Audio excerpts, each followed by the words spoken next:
If you can notice, this is not a regular world or a regular fighting thing that we've been doing a lot of for the past few days or past week. So this is my super old survival world. I started it in late 2017. And wow, it has been a long time. As you can see, the terrain generation is not the Caves and Cliffs update. That's how old it is. And this marks the 00 of the world. So the starting coordinates of something pretty amazing. So it's been going on for 4.5, 5 years now. And I just like to take you through an extensive tour of what this is about. You can see it's mostly destroyed, like pretty much all the house and the mob grinder I had behind it and the rail cart to some animal farms. But I wanted to keep this cool little island intact because it was pretty cool setting it up. And it was all a natural island right here, and I just put crops all over it. So up here was like the main house. It was kind of small, as you can see. It was like one of those cool modern house designs. It was supposed to be like a decoy house because the real base was under here through this hole right here. We'll get to that shortly. And this was the mob grinder I had. It was pretty cool. It's one of the first ones I've ever built, so I don't know if it was that successful. Probably not as successful as the ones I have now. But basically, down here is where you would collect the drops. They would drop in, it was calculated the specific drop amount, like 22 blocks or whatever, to where they were just one hit kill. And, I had a two-way entrance. It was pretty cool. And then this was the railway that I destroyed to make it look cool, like as like ruins or something of what I had over here, which was like a nice watchtower, and then like a cow farm, sheep farm, and then a chicken farm. And then over here there's a little secret. Yeah, see this room right here? It was a little funny thing I did, and I tried to make a cool look or something, and I blew this up too. Also, if you notice, the name of this world is Z-Fleck. I don't even know why I came up with that name. A bunch of my worlds are just random names. I was trying to be like a linguistic artiste or something. And you may notice some crazy wild builds here.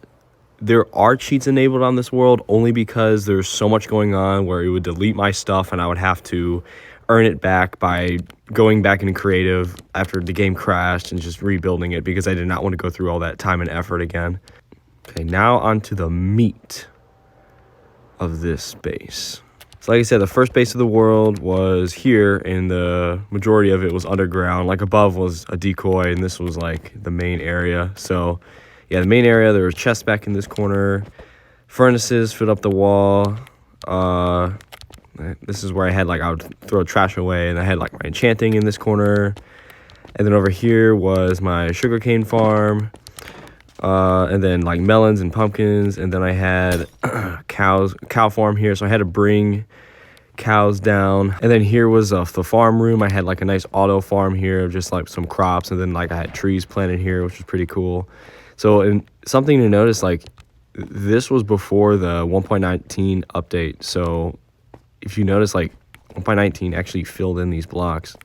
I guess that's probably not an unknown thing. And then here was like the mine, and I had a nice railway. If you can tell, it was there, and I just ripped up all the tracks. And it went pretty far back, all the way here, and I put like an end stone to mark the end. Yeah, nice. Okay, let's see if I can fly back up the hole.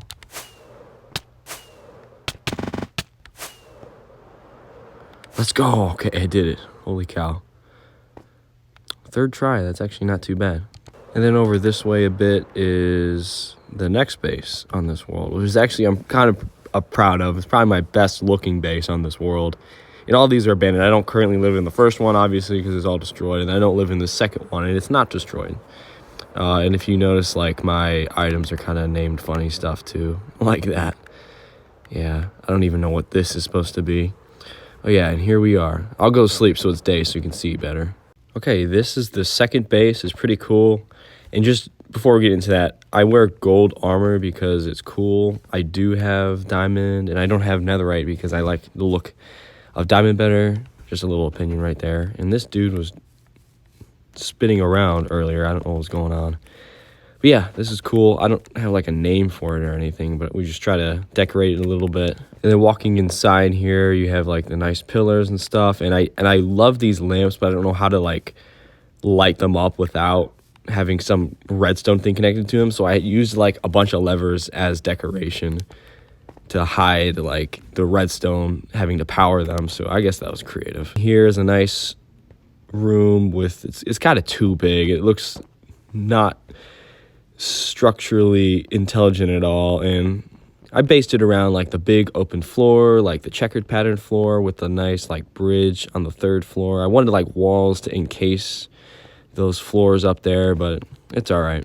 And starting with over here was like I had a nether portal enchanting over here. Maybe, yeah, I think it was just that. And then I also had some anvils too. Sniped. And then over here was, as you can see, like the chests and storage, and then my furnaces, and then I don't think if I had anything else here.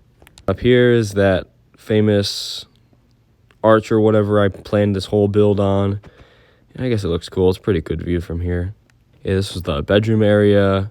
This is kind of small. I didn't even really come up here that much unless I only really needed to skip today, but oh well. It's really nostalgic coming back here because I have not been to this base in years. Like I moved out to the next one, which is over that way, like 2 or 3 years ago. So it's been a long time.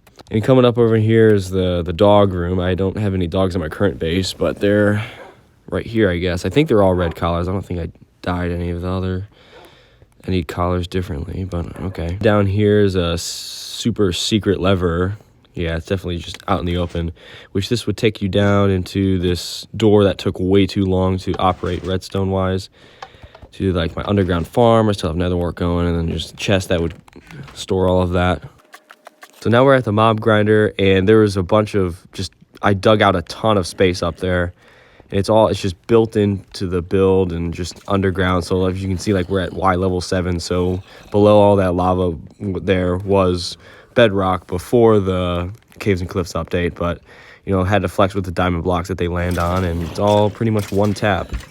We close that up, and then as you can see out here is a iron farm for your very advanced players. You can tell this is iron farm. It's not legit. I had to go in creative to make this. I just wanted to see if it would work in my survival world, and it does, so that's pretty good.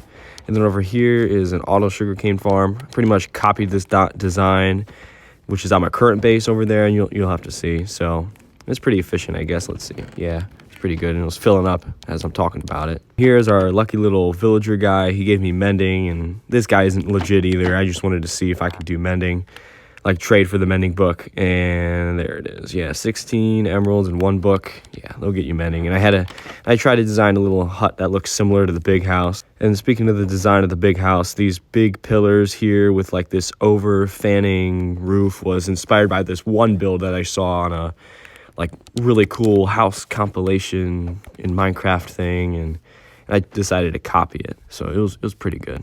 Here is the minecart trail, which takes you directly to the end portal. It's still the same end portal location that I have to use for my current base.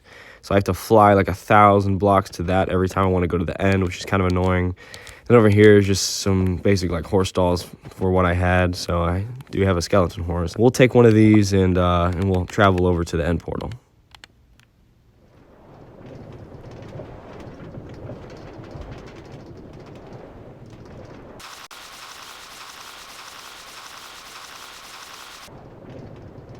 And we're here. So that was a painfully long minecart ride, jeez.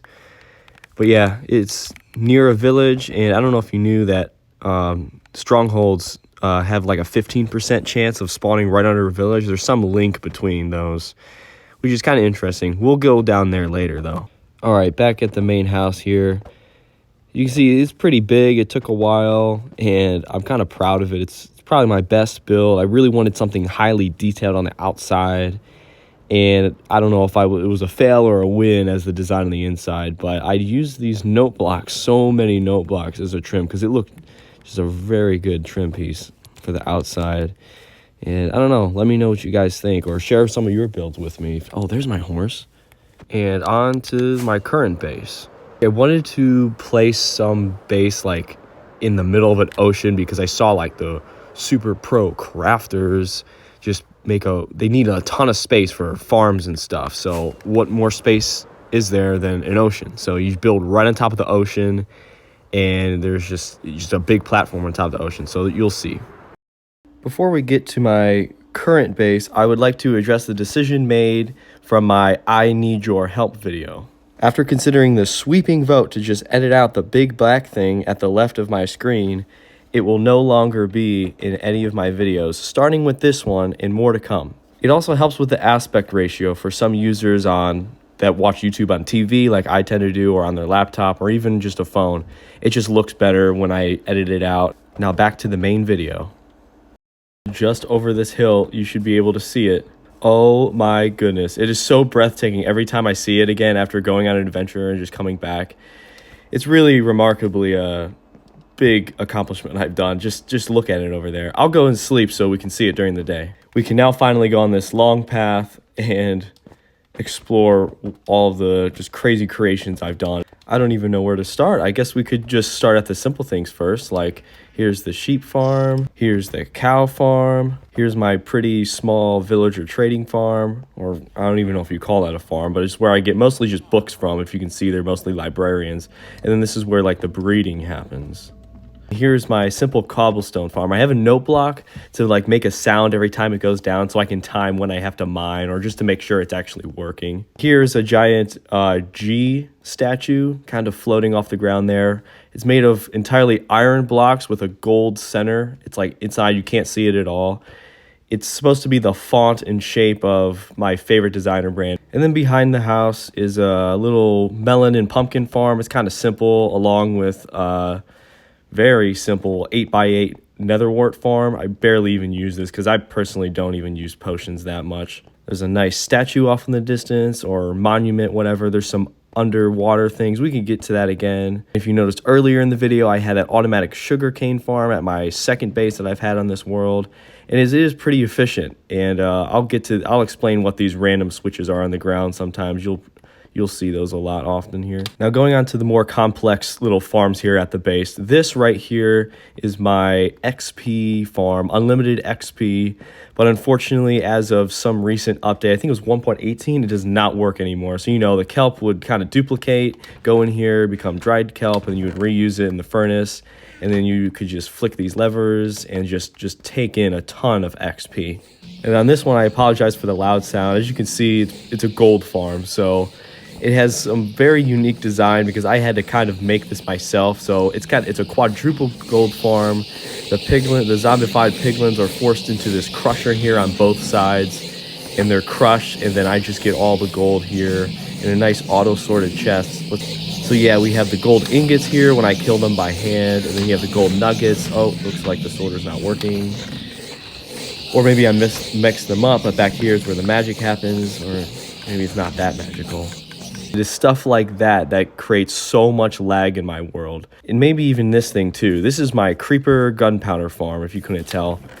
And it does produce some surprising rates too. There's a creeper dying in there right now. Let's see if that'll actually drop. Oh yeah, they give me 2. That's pretty sweet. Then here's my iron farm. I just copied the design that I had over at that second base.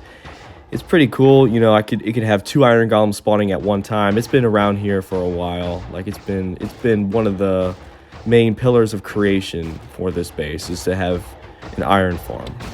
You can see it fills up, but I empty it frequently, and also some fish and squid spawn in there too. So I get some ink sacs and fish from time to time, which is good.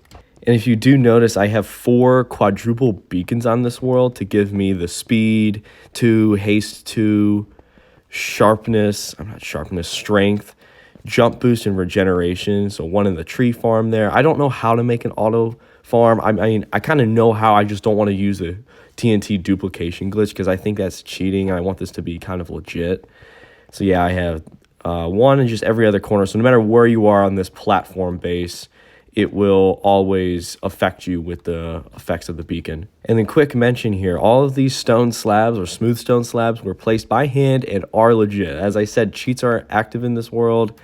And no, this was done purely by the cobblestone farm there, or whenever I would go mining, and I had to place every single one by hand. It is huge. I think it's an 11 by 11 chunk area, which is insane. There is no door on the first level or the lower level. You have to be cool enough to fly in with an elytra and enter the main bedroom area. So here is going to be this small brewing section. I don't really even use potions that much. These are all the potion chests. I don't even fill them up. See, I just have like the first 2 double chests full and that's it. But you flick this lever, turns into hoppers after brewing, and they all get funneled into this chest. It's kind of cool. And then here's the somewhat kind of auto sorting thing for non-sortable items, but it's basically you just put one in the hopper and it'll transfer down to the chest right below it. And you see we have some shulker boxes that I've been using, and there's something very special in this room. That's right, I have legitimately got 2 dragon eggs, which I don't know how that's possible, but as you know, this is almost a 5-year-old world, and I killed the dragon and then I went back and killed it again a few months ago, and it gave me another egg and the whole 60 levels or whatever when you kill it. So there you go. I framed 2 dragon eggs and have captured them legitimately on a survival world. Moving downstairs is this kind of basic hallway. I did a lot of pillared quartz blocks, but yeah, there's not much here. This is like the collection thing for the auto furnace room. I'll show you that real quick. You know, the mine carts go up there, going around, put some stuff in, they all smelt. And then eventually the hoppers take them to this chest out here, which is pretty cool. So this chest right here is very, very special. As I try to circle it with my cursor or crosshair, it's an auto sorting machine. So it's kind of hard to just visualize and do that on Pocket Edition or Bedrock, like on a phone, but I've done it. So when we go here, you'll see that there's 50 different chests that sort 50 different items, and well, there's like 4 double chests worth of space per item, and that is literally the thing that has based this whole entire house build on, is this big sorting thing right here. And I just threw golden carrots into the machine, and it only accepts regular carrots, so all those are going to be thrown out. Nice. These are the chests that I was talking about earlier, the somewhat auto sorting thing for non-sortable items like armor, weapons, and tools. And I also use beds because when you're mining for the ancient debris, you need some beds, or I use beds. The floor is iron blocks. This is also a legitimate thing that I got because I was using the iron farm out there. It's pretty good, but I will say the sea lanterns, nah, those aren't legit, sorry. In this corner of the room is a nice map of the complex. You can see it includes everything. Maybe not my friend's house up in that corner, but it's nice to do maps like that on the item frames. I really like how Minecraft added that into the game. Back here is where you can access the guts of the storage machine if you need to, if anything gets stuck. And like I said before, like right at the end there is where stuff gets thrown away if it's not one of the 50 different sortable items that I chose. Going back down here will be like the farms, or like normal crop farms. So in here is going to be the potatoes, wheat, and carrot farm. And then once you go all the way up here and press this button, the dispensers will kind of, throw out water and submit the carrots and wheat and potatoes into these hoppers. Kind of an old school way to do it. And then through that door is the tree farm, which you could kind of see. It's kind of basic. I don't really need to go over that. So if you saw on the map earlier, you'll notice this big triangle off to the side. And now this is going to be a little weird or funny. It's basically just a triangular shaped hole in the ocean that goes all the way down to bedrock. And I'll show you that real quick. So yes, this was formed on the new Caves and Cliffs update. It's not really new anymore, but orange is my favorite color, so why not line the walls like that? It was really hard trying to find how to build an equilateral triangle with using blocks. Yeah, it takes a whole 3 rockets to get back out of there by using an elytra, which is insane. That's how deep that hole is. Now we're going to go into the nether to show you what I have built here over the past 5 whole years. So currently I don't have a pretty big base set up, or no base at all for this current nether portal for my current base. I do have this failed attempt at some trading manipulating machine, but over here will be a big quartz staircase that I built for the location of my portal from my second base, that big nice mansion made out of wood and note blocks. And I took down the portal, but I wanted to leave like this strip here because it looked cool.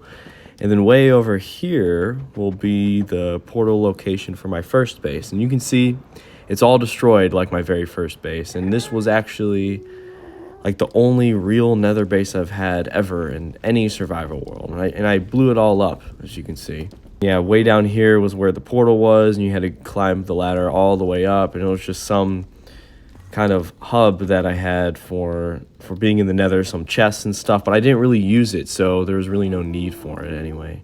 So flying back in the overworld here, on our way to the end portal, and you can see that this world has so much information that the clouds are not loaded in yet, which is hilarious because there's just so many things wrong. My phone gets about 200 degrees. You can boil water just by touching it.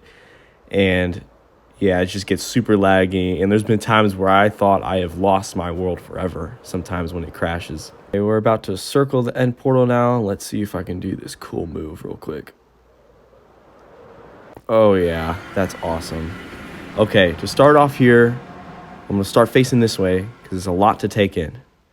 As you can see, the floor just changed and I have cheats on. So I've set up a command block, which basically what those switches were at the base to spawn some certain stuff in that get deleted or glitched out because this world's very glitchy. So I press this and it replaces this floor with obsidian. And that's a big fail. Good thing I have keep inventory on. Okay, we're all the way back at the end. So I'm going to face this way and then I'm going to slowly raise my head because I have done the unthinkable, the unimaginable. I removed every single block of the Endstone Island and put a little base in the middle here. And it is just, oh man, that took so long I couldn't even explain. I had to use withers, I had to use TNT, and just by doing it by hand. And we'll explore this base up here real quick. So this is how you land into it. You have to be finessing. And there you go, we're in. So there's the beacon, just gives you speed, because I don't know if there's really anything else I need here. There's nothing in these chests. They're kind of just for decoration, because I don't really come here that often. I don't even have anything in my ender chest on this 5-year-old world. That's insane. And then up here is this cool enchanting library room, I guess. I was going heavy on the aesthetics here to kind of make it look like a spaceship. And then up here, this is where the end portal was, so to return home. So I incorporated into the base like this in a pretty cool way. But before we go in here, we have one more thing. So if I'm correct, my Enderman farm should be out this way. Let's see if it comes into view. Okay, there it is. So I just followed a little, tutorial online to do this, and I have my nice Strength 2 beacon set up. And yeah, let's see if we can show you some of my ender pearls that I've accumulated. So yeah, a bunch there and there. A lot in that chest, and that chest too. So again, this is a command block thing in case the endermite despawns. I have a name tag on it. I don't know why it's despawning, but yeah. With the strength 2 and the netherite sword, 2 hits gets you a nice kill, but I shouldn't have fire aspect on this because it just makes them teleport away. So as I stand here showing you the wonderful creations that I've done over the past 5 years almost, it has been truly just a remarkable experience, even though you were not around to see it. And I'm just showing you the end result, but that's not that special. So we're going to do something very special, starting now. Oh yeah, we're doing a survival series.